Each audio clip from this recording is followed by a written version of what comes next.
Conférences, projections, explications, le gouffre de Cabreton, décidément, a été l'objet de toutes les attentions. Il y a même dorénavant une sculpture en son honneur. Nous étions là pour son installation et son inauguration. Pour symboliser le gouffre, la ville de Cabreton a fait appel à 2 artistes cabretonnais qui ont co-réalisé une pièce de 2 mètres sur 3, installée sur la terrasse du casino, face à l'océan. Ce qui était important, c'était, puisqu'on parle de quelque chose qu'on ne voit pas, c'était de rendre visible ce qui est invisible. Voilà. Et donc c'était aussi l'idée qui était la nôtre, de la commune et de la commission culture, voilà, de faire en sorte que vous puissiez voir et même toucher le gouffre de Cabreton, ce qui en soi n'était pas un mince pari. Et je pense que le challenge a été relevé.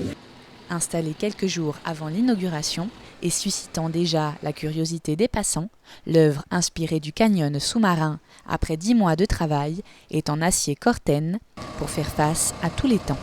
La matière, elle s'est imposée d'elle-même parce que devant la mer, on ne peut pas mettre n'importe quel matériau.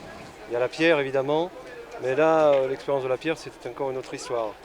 Mais non, on a pensé au Corten parce qu'il y avait déjà eu des expériences de fête avec beaucoup de sculptures sur le Pays Basque, dont Thil Guida qui était un gros spécialiste.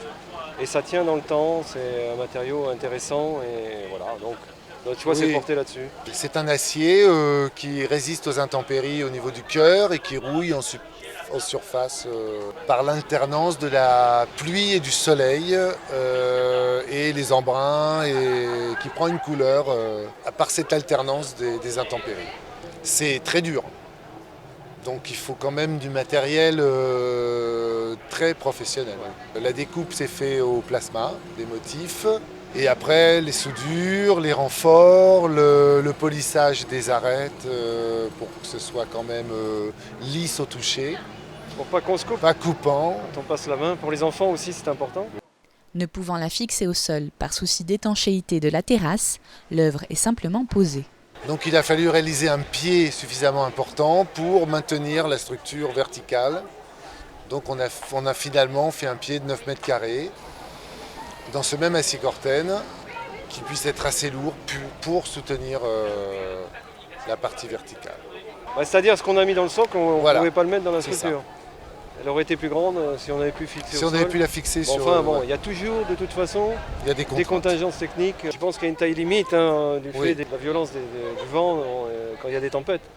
Donc je pense que 2 mètres par 3 c'est pas mal quand même. On est content parce qu'en plus de ça, c'est vrai que le gouffre de Cabreton, on en parle depuis très longtemps, depuis que je suis tout petit ici. Et pouvoir travailler là-dessus, voilà, c'est une réalisation qui fait plaisir, quoi. On va en parler de plus en plus. On n'a pas encore été explorer le fond du gouffre et ça se fera peut-être. Donc voilà, on va découvrir des choses. La sculpture débute à présent sa nouvelle vie comme la représentante officielle du gouffre, patrimoine insaisissable et poétique de Cabreton.